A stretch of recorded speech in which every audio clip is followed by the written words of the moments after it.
hope you are all enjoying the sun, and most of you probably will break up soon and you will be free. I'm free and I am loving it, and I hope you are all well. I couldn't be bothered to make up my bed for this video because I'm a lazy shit, so just ignore that. You know me, let's get comfy. So I just wanted to talk. Let's start again. Today I just wanted to talk about something that's been bothering me. Not hugely, but something that I find is a flaw about myself. 2 flaws even. So yeah. So the first one is that naturally I feel the need to kind of help people and save people, and people can say that's a good thing, but I get way too attached to that person, and I feel like it's my duty to kind of help them, and there's this line that I usually cross that just gets a bit too personal and a bit too needy for that person, if you know what I mean. I've always been this way. I start to feel like that person, or like at least imagine how they feel, and instead of kind of giving them some guidance and leaving them, I get too involved. I have such a big heart, I wear it on my sleeve, and it kind of just engulfs people that are in despair, and I kind of just get a bit too much in your face, and I worry for that person more than I do myself. It didn't scare my girlfriend away when she was going through a hard time, lucky enough, but usually people are just like, whoa, step back, sorry, just, you know, it's not your problem at the end of the day. And I've tried so hard now to kind of think, right, you know, I really do have to kind of step back and think, wait, how much can I do for this person and how much is too much, you know? So yeah, I hope the girl that watches this doesn't watch this, but I found a person that I thought, you know, we had a lot in common, and I opened my heart and soul up to her when I hardly knew her, and that was a big mistake.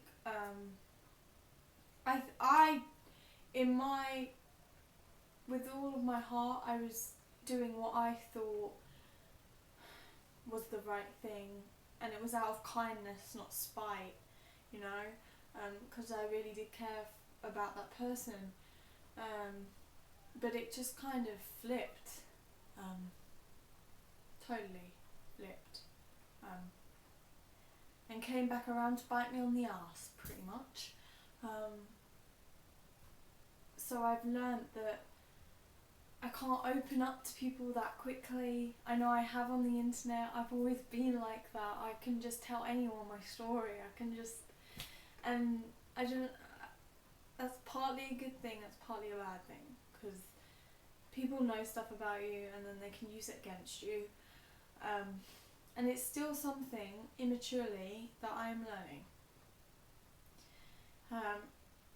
and I think that comes down to my impulsivity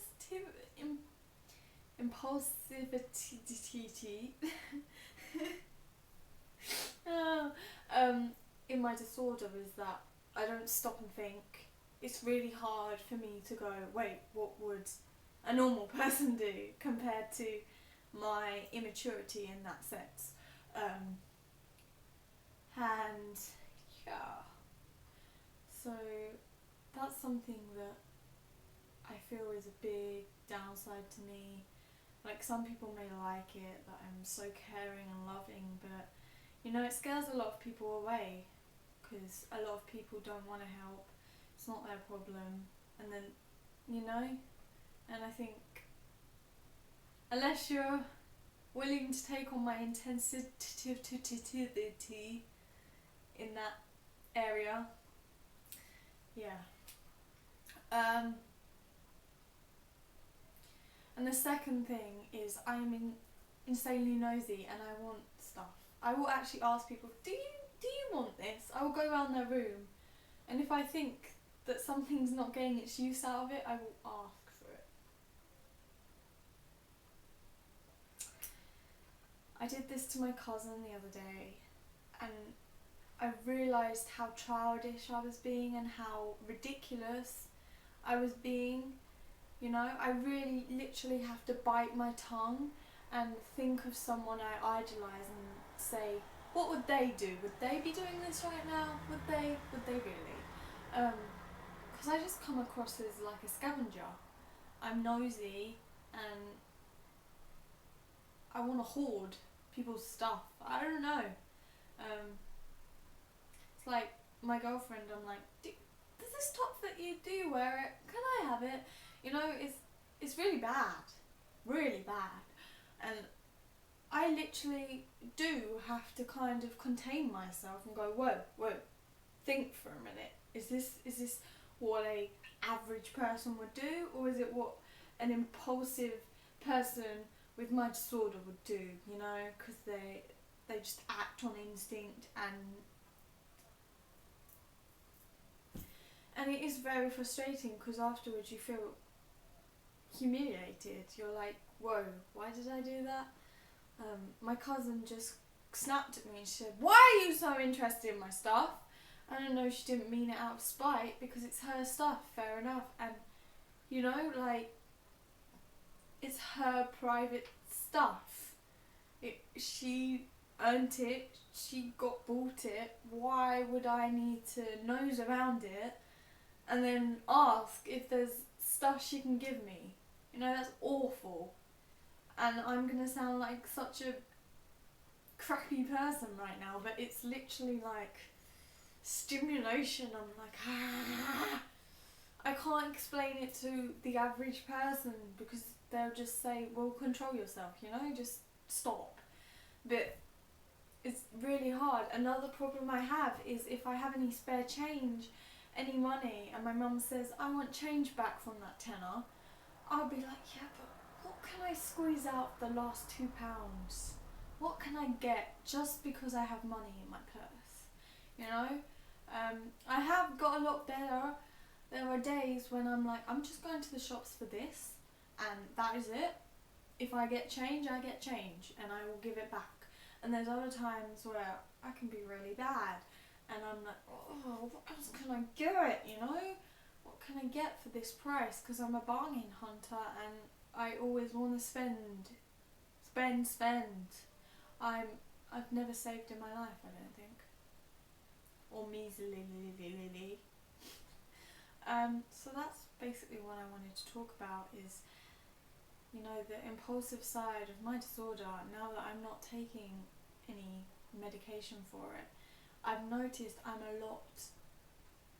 terrible. And the other thing I do is in my household, I will nick people's stuff. Headphones. The phone's ringing, please just ignore it.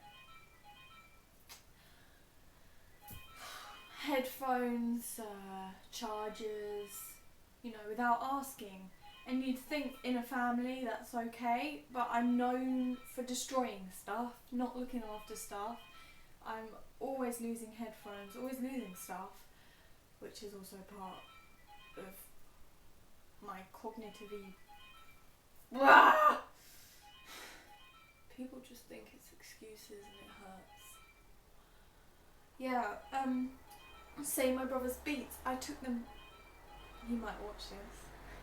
I don't think he watches my YouTube videos, but if he does, I'm sorry. I took his Beats out yesterday, didn't have any headphones, so I thought I'll just take his Beats. And, you know, they're valuable and they're his, and I could have broken them, I could have lost them, but I don't think about that. I just grab and I'm like, I need that, so I'll take it. And I really do have to kind of calm my brain down and go, whoa, whoa, whoa, whoa. Is that a good idea? And my mum's noticed it a lot more. I will just eat stuff that's not been opened and she's like, no, that's going to go off because we have no other use for it and you've just opened it. And I do things on the spur of the moment. I'm just like, and it's not cool, it's really not, and it makes me look like a kid again, you know. It really does make me seem like I just can't control myself, which to some extent I can't, but I'm gonna have to learn to take a deep breath and think of someone I aspire to and go, what would they do, you know. And it's something I'm gonna work on, and I will let you know how that goes. But I think this video has been long enough, and I will see you guys later. Susanna and I are actually planning to sleep in her garden with a tent and a disposable barbecue, so we're gonna probably record that. Fun times, vlogging with the girlfriend. But we've had such fun already just with all this freedom, and it's been fab. So we're brill, everything's fab, and yeah, apart from those things. Okay, so I'm gonna go now, like I just said 5 seconds ago, and I'll see you guys later. Mwah. Ha. Bye.